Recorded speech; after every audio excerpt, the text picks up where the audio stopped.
Bismillahirrahmanirrahim. Assalamualaikum warahmatullahi wabarakatuh.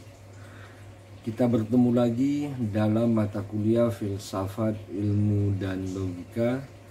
Dalam pertemuan kali ini kita akan mengkaji tentang masalah bebas nilai dalam ilmu pengetahuan.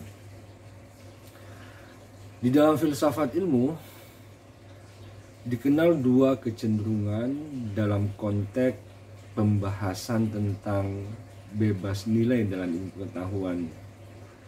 Yang pertama adalah kecenderungan puritan elitis, dan yang kedua kecenderungan pragmatis.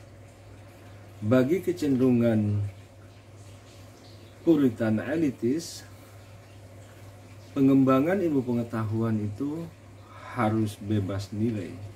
Sementara bagi kecenderungan pragmatis, pengembangan ilmu pengetahuan itu tidak bebas nilai. Kemudian, dua kecenderungan yang saling bertentangan ini dapat diselesaikan dengan dua perspektif. Perspektif pertama adalah dilihat dari sisi context of discovery, dan yang kedua dilihat dari sisi context of justification. Baiklah, kita akan mulai penjelasan tentang masalah bebas nilai dalam ilmu pengetahuan ini dari sisi pengertiannya terlebih dahulu. Apa yang dimaksud dengan ilmu pengetahuan itu bebas nilai? Yang dimaksud bahwa ilmu pengetahuan itu bebas nilai adalah sebuah tuntutan terhadap ilmu pengetahuan agar dalam mengembangkan dirinya, ilmu pengetahuan itu tidak bergantung pada nilai-nilai yang ada di luar ilmu pengetahuan sendiri. Dia tidak boleh mempertimbangkan nilai-nilai sosial. Dia tidak boleh mempertimbangkan kecenderungan politik. Dia tidak boleh mempertimbangkan kecenderungan nilai-nilai keagamaan di dalam pengembangan ilmu pengetahuan. Ilmu pengetahuan harus bebas nilai dan tidak boleh mempertimbangkan selain dari nilai-nilai yang ada di dalam dirinya sendiri. Inilah yang dimaksud dengan ilmu pengetahuan itu bebas nilai. Jadi sebuah tuntutan yang harus dipertimbangkan, yang harus dijalani oleh ilmu pengetahuan dalam konteks pengembangan ilmu pengetahuan itu sendiri. Nah, yang dimaksud dengan ilmu pengetahuan itu harus bebas nilai. Nah, ada dua kecenderungan dalam konteks tujuan dari pengembangan ilmu pengetahuan. Yang pertama disebut dengan kecenderungan puritan elitis, sedangkan yang kedua disebut dengan kecenderungan pragmatis. Ilmu pengetahuan dikembangkan menurut kecenderungan puritan elitis untuk ilmu pengetahuan itu sendiri. Ilmu pengetahuan dikembangkan bukan untuk kepentingan di luar ilmu pengetahuan. Karena itu di dalam konteks puritan elitis tidak ada yang disebut dengan konsep link and match, kesesuaian antara ilmu pengetahuan dan hal lain di luar ilmu pengetahuan. Yang ada dalam konteks puritan elitis, ilmu pengetahuan itu dikembangkan untuk ilmu pengetahuan sendiri, tidak untuk yang lain. Pengembangan ilmu pengetahuan tidak boleh didasarkan atas pertimbangan politis, atas pertimbangan ekonomi, atau atas pertimbangan sosial, atau atas tekanan-tekanan politik, dan lain sebagainya. Nah, sebaliknya, dalam konteks kecenderungan pragmatis, ilmu pengetahuan itu tidak semata-mata dikembangkan untuk ilmu pengetahuan sendiri. Kebenaran ilmu pengetahuan dikembangkan atau diperoleh untuk tujuan tertentu, yakni untuk kepentingan kemanusiaan. Ilmu pengetahuan dikembangkan untuk tujuan-tujuan tertentu. Tujuan utama dari ilmu pengetahuan menurut kecenderungan pragmatis adalah kemanfaatannya bagi kemanusiaan. Apakah ilmu pengetahuan itu dapat memecahkan persoalan-persoalan kemanusiaan? Apakah ilmu pengetahuan itu dapat mengantarkan manusia keluar dari penderitaan-penderitaan yang dihadapinya? Inilah tujuan dari ilmu pengetahuan menurut kecenderungan pragmatis. Berdasarkan dua perspektif yang berbeda tentang tujuan dari pengembangan ilmu pengetahuan itu, maka kita dapat melihat bahwa kecenderungan puritan elitis berpandangan bahwa ilmu pengetahuan itu harus bebas nilai. Kenapa? Karena ilmu pengetahuan dikembangkan tidak boleh didasarkan pada kepentingan-kepentingan tertentu, termasuk kepentingan agama, termasuk kepentingan sosial, termasuk kepentingan negara, termasuk kepentingan ekonomi. Yang jelas ilmu pengetahuan menurut kecenderungan puritan elitis ini adalah untuk ilmu pengetahuan itu sendiri. Nah, sebaliknya, menurut kecenderungan pragmatis, ilmu pengetahuan itu dikembangkan untuk menciptakan, atau ilmu pengetahuan itu dikembangkan karena ia memiliki manfaat bagi kemanusiaan. Karena itu, ilmu pengetahuan tidak harus bebas nilai atau tidak bebas nilai. Dia harus mempertimbangkan nilai-nilai atau manfaat apa yang bisa diperoleh dari pengembangan ilmu pengetahuan itu. Apa yang diperoleh manusia ketika dia mengembangkan ilmu pengetahuan? Apakah hasil pengembangan ilmu pengetahuan itu memiliki manfaat bagi kemanusiaan? Apakah pengembangan ilmu pengetahuan itu dapat mengantarkan manusia dapat mengantarkan manusia keluar dari masalah-masalah yang dihadapinya? Ya, jika tidak, menurut kecenderungan pragmatis, kebenaran empirik dan rasional logis yang dimiliki oleh ilmu pengetahuan tidak ada gunanya karena dia tidak bermanfaat bagi kemanusiaan. Nah, inilah dua kecenderungan yang saling bertolak belakang terkait dengan tujuan dari pengembangan ilmu pengetahuan. Menurut puritan elitis, tujuan dari pengembangan ilmu pengetahuan itu ya untuk ilmu itu sendiri. Karena itu dia tidak boleh mempertimbangkan nilai-nilai di luar dirinya. Karena itu ilmu pengetahuan harus bebas nilai. Di sisi lain, kecenderungan pragmatis mengatakan tujuan dari pengembangan ilmu pengetahuan itu bukan untuk ilmu itu sendiri, tapi untuk kemanusiaan. Ilmu pengetahuan harus memiliki manfaat bagi kemanusiaan. Ilmu pengetahuan harus bisa mengantarkan manusia keluar dari penderitaan. Ilmu pengetahuan harus bisa membantu manusia untuk menghadapi masalah-masalah yang dihadapinya. Inilah kecenderungan pragmatis. Karena itu menurut kecenderungan pragmatis, ilmu pengetahuan itu tidak bebas nilai. Dia dikembangkan dengan mempertimbangkan kebutuhan-kebutuhan, nilai-nilai yang ada di sekelilingnya, atau yang ada dalam ilmu pengetahuan, atau yang ada di luar ilmu pengetahuan itu sendiri. Nah, bagaimana dua kecenderungan yang bertolak belakang ini diselesaikan? Ada dua perspektif yang bisa digunakan untuk menyelesaikan dua kecenderungan yang saling bertolak belakang ini.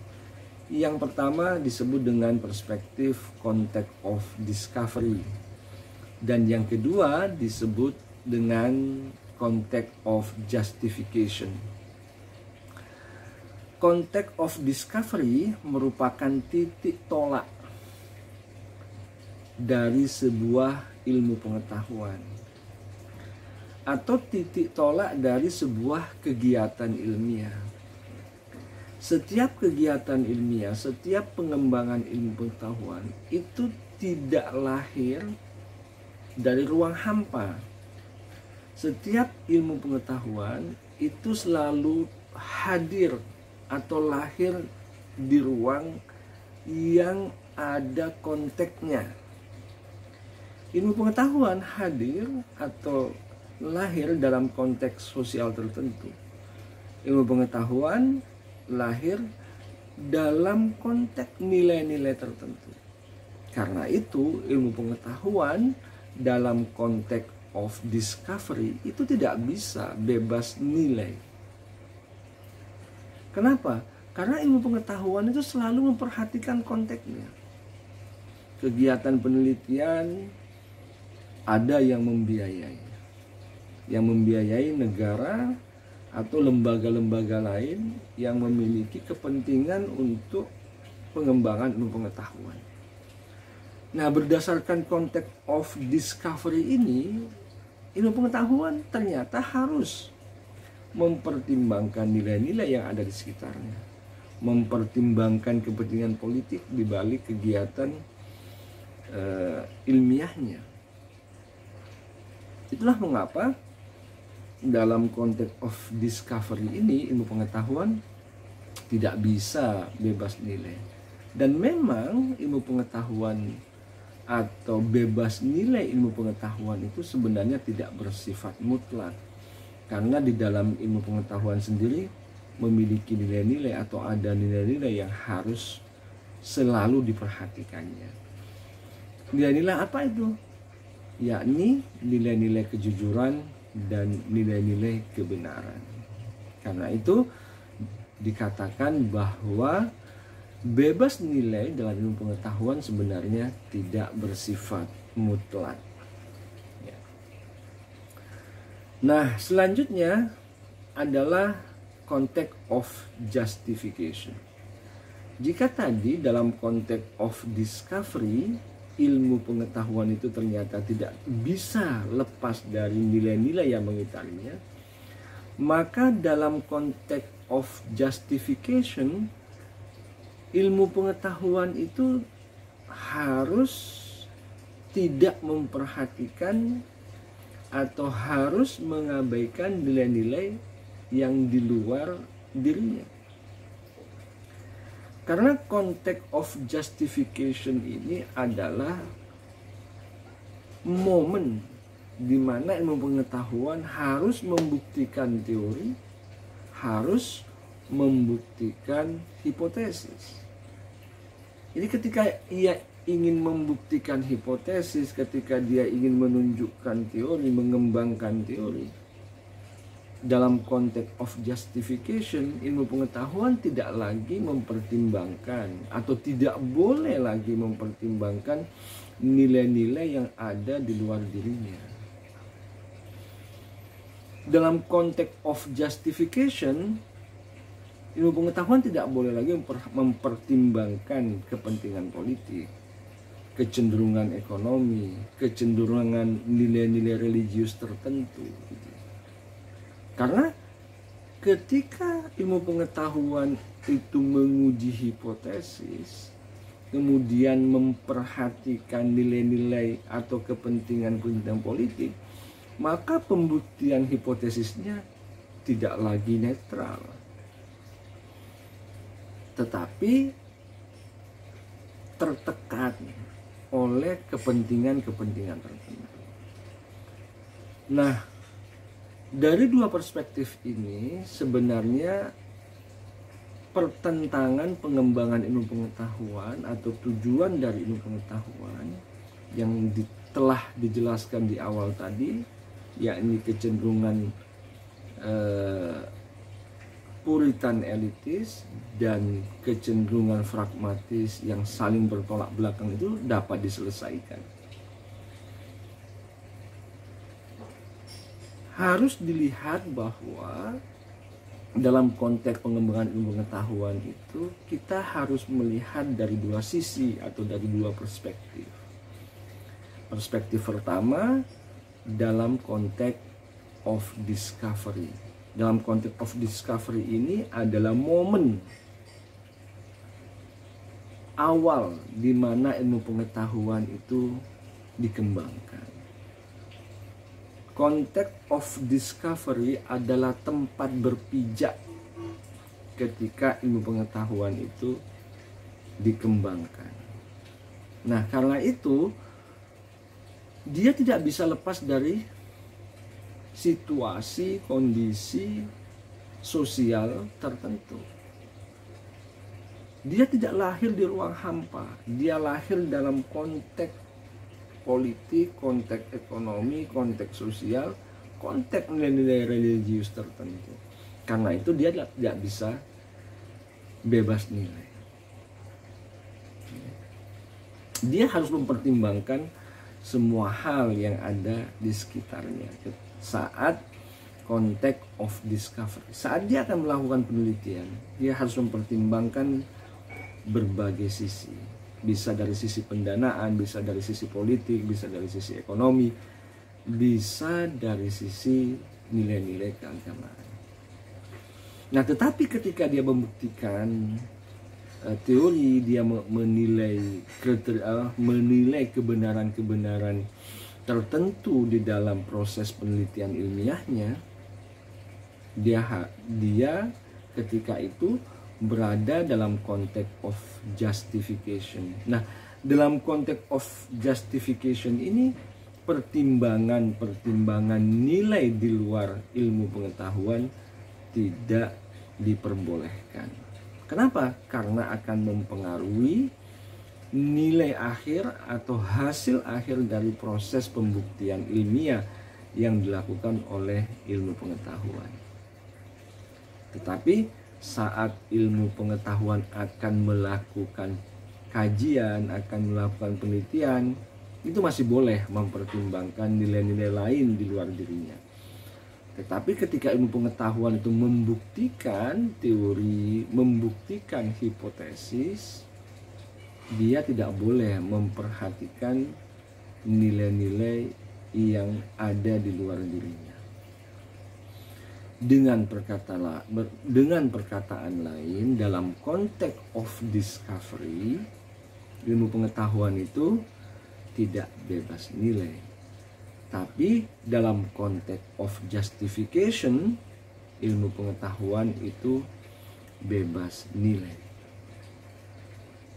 Nah, ada satu persoalan. Ketika ilmu pengetahuan telah membuktikan kebenaran ilmiah tertentu dan hasilnya telah diuji, hasilnya disepakati oleh penelitian itu sebagai hasil yang benar.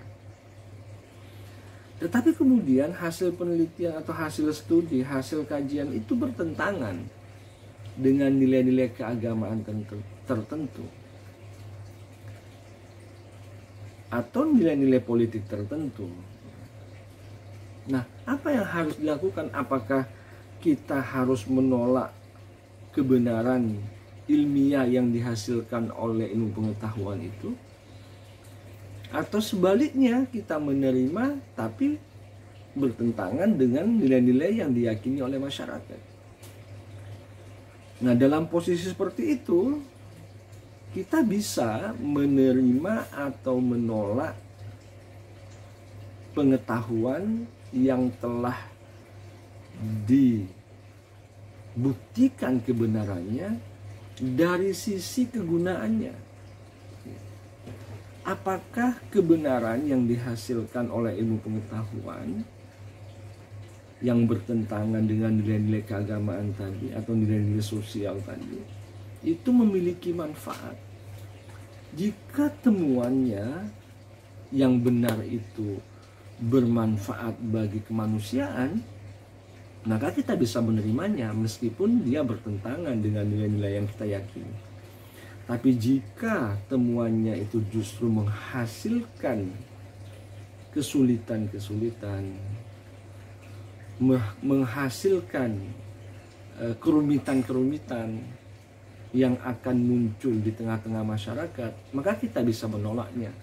Karena itu pertimbangan penolakan sebuah kebenaran ilmiah bukan karena dia bertentangan dengan nilai-nilai keagamaan atau nilai-nilai sosial tertentu. Penolakan kita terhadap kebenaran dari ilmu pengetahuan yang bertentangan dengan nilai-nilai sosial atau nilai keagamaan itu didasarkan pada apa manfaat dari temuan kebenaran yang dihasilkan ilmu pengetahuan tersebut. Jika bermanfaat bagi kemanusiaan, ya harus kita terima. Tapi jika bertentangan dengan manfaat gitu ya, atau tidak memiliki manfaat, jika kebenaran yang dihasilkan itu tidak memiliki manfaat bagi kemanusiaan, ya kita bisa menolaknya. Untuk apa?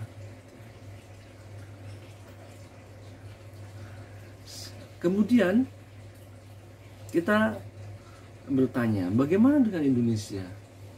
Apakah ilmu pengetahuan di Indonesia ini dikembangkan dengan bebas nilai atau justru tidak bebas nilai? Di Indonesia, pengembangan ilmu pengetahuan itu didasarkan pada nilai-nilai tertentu, terutama nilai-nilai Pancasila.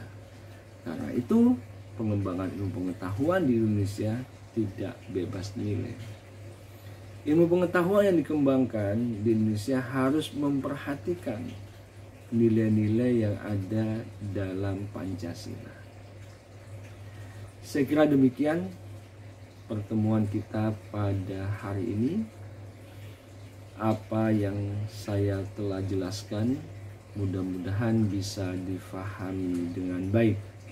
Terima kasih atas perhatian, kurang lebihnya saya mohon maaf. Saya akhiri, wallahu muwafiq ila aqwamit thoriq. Assalamualaikum warahmatullahi wabarakatuh.